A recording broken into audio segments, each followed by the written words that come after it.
இப்போ நம்ம வந்து கஷாயம் போட போறோம். இதுல என்னென்ன போட போறோம் அப்படிங்கறத காமிக்கிறேன். இப்போ வந்து அடுப்புல 2 லிட்டர் ஜலம் வச்சிருக்கேன். ஒரு பாத்திரத்துல 2 லிட்டர் ஜலம் வச்சிருக்கேன். இப்போ இந்த ஜலம் சுட்டுருக்கட்டும். இதுல என்னென்ன தழை இருக்குங்கிறத சொல்றேன்.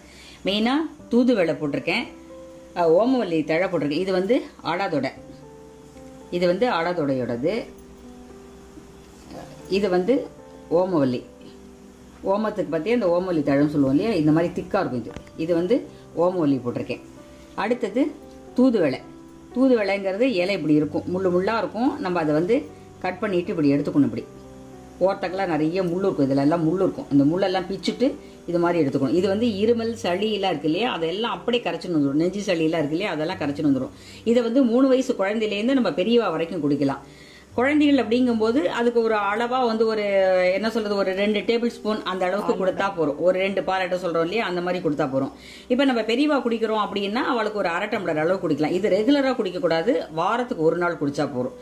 காலை வேளையில குடிச்சிட்டேன்னா ரொம்ப நல்லது. இல்ல உங்களுக்கு எப்ப டைம் சரியா வருதோ நீங்க பார்த்து குடிங்க. மேக்ஸிமம் இது காலை வேளையில குடிக்கிறதோ ரொம்ப நல்லது. இதுல போட்டுக்கிறது அத்தனையுமே ரொம்ப ஹெல்த்தியானது. குழந்தைகளுக்கு இல்ல, எல்லாருமே இந்த இருமல் சளி பூரா எல்லாம் வெளியில வந்துடும். துளசி, இந்த ஆடாதொடை, ஓமவல்லி தழை, தூதுவளையோடது எல்லாமும் சேர்ந்து இருக்கு. வேப்பலையும் இருக்கு, வெத்தலையும் இருக்கு. இதுல எல்லாம் மிக்சடா போட்டு இப்படி போட்டு வச்சிருக்கேன். இப்படி நான் எல்லாத்தையும் போட்டிருக்கேன். இப்ப இதுக்கு கூட வந்து 2 மஞ்சள் போட்டுக்கணும். நம்ம கொம்பு மஞ்சள் சொல்லுவோம் இல்லையா, இந்த 2 மஞ்சள் இதையும் நசுக்கி போட்டுக்கணும். ஒரு 1/2 டேபிள் ஸ்பூன் அளவுக்கு மிளகையும் நசுக்கி அதில் போட்டுக்கணும். அதையும் நான் காமிக்கிறேன். இதையும் நசுக்கி போடணும், மிளகையும் நசுக்கி போடணும். இந்த தழை எல்லாத்தையும் இந்த தண்ணி கொதிக்கும் போது நம்ம எல்லாத்தையும் தூக்கி போடலாம். அது பாட்டு நல்லா கொதிக்கிட்டோம். கொதிச்சுதுன்னா இப்போ 2 லிட்டர் ஜலம் வச்சிருக்கேன்.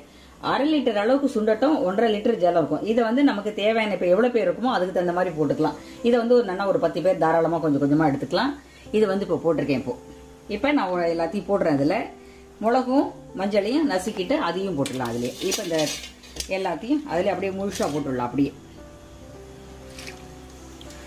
இந்த தழைகள் எல்லாம் எந்த அளவுக்கு அதுல நன்னா வெந்து அந்த எசன்ஸ் பூரா இறங்குறதோ அந்த அளவுக்கு இறங்கினாதான் அது நன்னா இருக்கும். அது கூடுமான வரைக்கும் அதுல முள்ளெல்லாம் இருக்கும், பார்த்து எடுக்கணும். அந்த தூதுவளை எல்லாத்தையும் ஆஞ்சிட்டு நன்னா அலம்பிட்டு அப்புறமா போட்டுக்கோங்க. அது எல்லாத்தையும் திருப்பி கொதிச்சதுக்கு அப்புறம் வடிகட்டிட்டு போடும். ஆமா, இது கொதிக்கணும். கொதிச்சதுக்கு அப்புறமா அதுல நல்லா கொஞ்சம் ஆறணும். கொஞ்சம் லைட்டா இருந்தா வெதுவெதுப்பா குடிக்கலாம், இல்ல ஆறினாலும் பரவாயில்ல.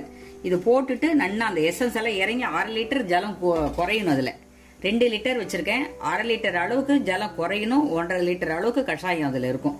மஞ்சளையும் மிளகையும் நசுக்கி அதிலே போட்டுடலாம்.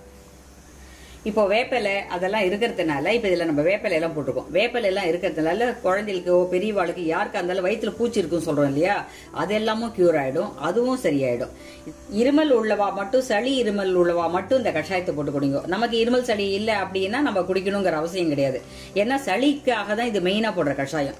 நெஞ்சு சளி எல்லாமே கம்ப்ளீட்டா கரைச்சுன்னு வந்துடும். வாரத்துக்கு ஒரு நாள் குடிங்கோ, அளவா பார்த்து குடிங்கோ, ரெகுலரா குடிக்க கூடாது. சளி இருக்கிறவா மட்டும்தான் இந்த கஷாயம் குடிக்கலாம். அதே மாதிரி இப்ப இந்த வெய்ய நாள் ஆரம்பிச்சதுனால வேர்க்கிறது எல்லாருக்குமே சளி இருமல்ங்கிறது இப்ப நார்மலா எல்லாருக்குமே வருது. அது நம்ம வேர்க்கிறது எல்லாம் தூத்து குடிக்கிறோம். அந்த ஜலம் குடிக்கிறதுனால என்ன ஆகுறது அப்படின்னா உடனே இருமல் சளி வந்துடுறது. காரணமே அதுதான், வேற ஒண்ணுமே இல்ல. நம்ம உடம்போட வேர்வை இருக்கு பாரு, வேர்வை வந்த நாளைக்கு கொஞ்ச நாளைக்கு தொடச்சிருந்து ஃபேன் காத்துல உட்காந்து அப்புறமா தான் நம்ம ஜலம் குடிக்கணும். அந்த வேர்வையிலேயே நம்ம எந்த அளவுக்கு சில பேர் ஐஸ் வாட்டர் குடிச்சிடுறா, நார்மலா குடிச்சாலுமே இந்த இருமல் வர்றதுங்கிறது அதனாலதான். சளி இருமல் வர்றது நம்மளோட வேர்வையினால. வெயில் இப்ப ரொம்ப ஜாஸ்தியா இருக்கு இல்லையா, அதனால வர்றதுதான். சளி இருக்கிறவா இந்த கஷாயத்தை குடிங்க. இப்போ இந்த மிளகை நம்ம போட்டலாம். அதுல 1 ஸ்பூன் அளவுக்கு வச்சிருக்கேன். இந்த அளவுக்கு இது இருந்தாக்கா சரியா இருக்கும். இதை போடுறேன். இது அடுத்தது 2 மஞ்சள் காமிச்சேன் இல்லையா, அதையும் இப்படி 1 2மா நசுக்கி வச்சிருக்கேன். இதையும் அதுலயே போட்டுட்டு ஒரு தடவை கலந்து விட்டுலாம். நம்ம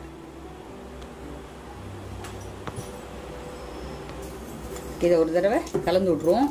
இதை நம்ம ராத்திரி போட்டு வச்சுட்டோம் அப்படின்னா காத்தால அந்த எசன்ஸ் எல்லாம், அந்த தழையெல்லாம் அதுல அப்படியே எல்லாம் இறங்கியிருக்கும். அந்த கஷாயங்கள் பூரா தழையில உள்ள எசன்ஸ் எல்லாம் இறங்கியிருக்கும். அப்படியே நமக்கு காத்தால குடிக்கிறதுக்கு, வெறும் வயிற்றுல குடிக்கிறதுக்கும் சௌரியமா இருக்கும். கூடுமான வரைக்கும் நீங்க ராத்திரியே போட்டு வச்சிருக்கோம். இந்த 2 லிட்டர் ஜலம் வச்சிருக்கேன். இது 1/2 லிட்டர் ஆகிற வரைக்கும் குறையணும். அப்படியே மூடி வச்சிருவோம்.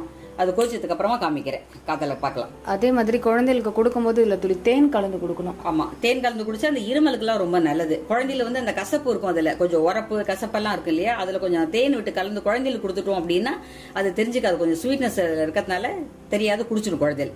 பெரியவாளுக்கு அதெல்லாம் எதுவுமே வேணுங்கிறது கிடையாது, நம்ம அப்படியே குடிச்சுடலாம். அந்த காரங்கள்லாம் இருக்கிறச்சே குடிச்சாதான் நமக்கு நல்லது. குழந்தைகளுக்கு அந்த காரம் தாங்காது இல்லையா, அதனால அளவும் கம்மி பண்ணிக்கணும். கொஞ்சம் தேனும் கலந்துட்டா ரொம்ப நல்லதாகவும் இருக்கும், இருமலுக்கு சரியாயிடும். இது கொதிக்கட்டும். கஷாயம் வந்து 1.5 லிட்டர் ஆகட்டும், 2 லிட்டர் வந்து 1.5 லிட்டர் ஆகட்டும், அப்புறமா நம்ம பார்க்கலாம். இப்போ இந்த கஷாயம் நம்ம கொதிக்க வச்சோம் இல்லையா, இது வரைக்கும் ஜலம் வச்சிருந்தோம். இதில் நான் 1 டம்ளர் தான் எடுத்திருக்கேன். இது வரைக்கும் இதில் இறங்கி எடுத்ததில்லை. அவ்வளோ ஜலம் சுண்டுற அளவுக்கு இது இந்த தழை எல்லாத்தையும் போட்டு கொதிக்க வச்சிருக்கோம். இதை கொதிச்சதுக்கு அப்புறமா அதில் எவ்வளோ எசன்ஸ் இறங்கி இருக்கு பாருங்க. இந்த அளவுக்கு அந்த தழையோட எசன்ஸ் பூரா எல்லாம் இதில் இறங்கி இருக்கு. இந்த கலரில் இருக்கு பாருங்க. இந்த அளவுக்கு இருந்தால் தான் அதோட தழையெல்லாம் இதில் இறங்கினாதான் இந்த கலர் வரும். இந்த தழை பூரா எல்லாம் வெறும் சக்கை தான் இப்போ இனிமே. இது இத்தனையும் இதில் வந்தாச்சு. இதில் வந்து நாங்கள் நிறைய பேர் இருக்கிறதுனால இதில் வந்து நிறைய போட்டிருக்கேன். உங்களுக்கு எவ்வளோ வேணுமோ அந்த மாதிரி ஒரு 4 தழை உங்களுக்கு எவ்வளோ தேவையோ, ஆற்றுல எவ்வளோ பேர் இருக்கோ அதுக்கு தகுந்த மாதிரி போட்டு கொதிக்க வச்சு நீங்கள் வடிகட்டி, இப்போ பெரியவா இருந்தாக்கா பனங்கள் கண்டு போட்டுக்கலாம், இப்போ குழந்தையில இருந்தால் தேன் விட்டு கொடுக்கலாம். அதனால அதில் உங்களுக்கு எது சௌகரியமோ அதை பார்த்து குடிங்க. இல்லை அதெல்லாம் வேண்டாம், நம்ம வெறுமையே குடிக்கலாம் அப்படின்னு சொன்னால் கூட நீங்கள் வெறுமையே குடிச்சிடலாம் பெரியவா. அது நல்லது தான். அது கொஞ்சம் லைட்டாக கசப்பு இருக்குங்கிறதுக்காக தான் அது. நீங்கள் அப்படியேவும் குடிக்கிறதுனால ரொம்ப ஓகே தான். இல்லை கொஞ்சம் கசக்கிறது நமக்கு ஏதாவது துளி சேர்த்துக்கலாம் அப்படின்னா பனங்கள் கண்டு போட்டுக்கோங்க. ஏன்னா இருமலுக்கு அதுவும் நல்லது தான், அதுவும் போட்டுக்கோங்க. குழந்தைகளுக்கு பனங்கள் கண்டு வேண்டாம். சின்ன குழந்தையில இருந்தாக்கா தேன் கொஞ்சம் பர கலந்து கொடுங்க. இந்த கஷாயத்தை காமிக்கிறேன் பாருங்க. எவ்வளோ குடிக்கலாம், பெரியவா எவ்வளோ குடிக்கலாங்கிறத உங்களுக்கு நான் காமிக்கிறேன். குழந்தைகள்னா எவ்வளோ கொடுக்கலாங்கிறதையும் காமிக்கிறேன். இப்போ வந்து சின்ன குழந்தைகள் அப்படின்னாக்கா நீங்க இது பாருங்க, இந்த அளவுக்கு போறோம். ஒரு பாலோட அளவுக்கு, அதாவது வந்து ஒரு சின்ன கரண்டி எடுத்துட்டேன்னா இதால இது பாருங்க, இந்த கரண்டியால ஒரு 3/4 கரண்டி அளவுக்கு வச்சிருக்கேன். இது போற குழந்தைகளுக்கு. இது வந்து 3 வயசுல இருந்து 5 வயசுக்குள்ள குழந்தைகள் வரைக்கும் இது கொடுக்கலாம். இப்ப பெரியவாளுக்கு எவ்வளவு கொடுக்கலாம் அப்படிங்கறதையும் சொல்லிடுறேன் நான். நம்ம வந்து இப்போ ஒரு 15-20 வயசுக்கு மேல இருக்கும் அப்படின்னா பெரியவாள்லேருந்து சொல்ல வரேன். அது வந்து எல்லாரும் ஒரே அளவு தான் குடிக்கலாம். அது வந்து இந்த அளவுக்கு ஒரு 1/2 டம்ளர் அவ்வளவுதான். அதுக்கு மேல வேண்டாம். 1/2 டம்ளர் குடிங்கோ. இது மாதிரி குடிச்செல்லாம் சரியா இருக்கும். இருக்குங்கிறத தினமும் குடிக்க கூடாது, இருமலை ஜாஸ்தி ஆக்கிடும். அதையும் பாத்துக்கோங்க. இருமல் உள்ளவா மட்டும்தான் குடிக்கணும். இது வந்து 15 நாளைக்கு ஒரு தடவையோ இல்ல ஒரு வாரத்துக்கு ஒரு தடவையோ அப்படி குடிங்க. ரெகுலரா இதை குடிக்க கூடாது. பெரியவா குடிக்கிறது இந்த டம்ளர் 200 சைஸ் டம்ளர் இருக்கு இல்லையா, 200 மில்லி பிடிக்கிற டம்ளர்ல 3/4 டம்ளர் இதை வச்சிருக்கேன். இந்த அளவுக்கு பெரியவாள் குடிக்கலாம். 15 வயசுலேருந்து நமக்கு அதுக்கப்புறமா 60-70 வயசுக்கார வரைக்கும் இந்த அளவுக்கு குடிக்கலாம்.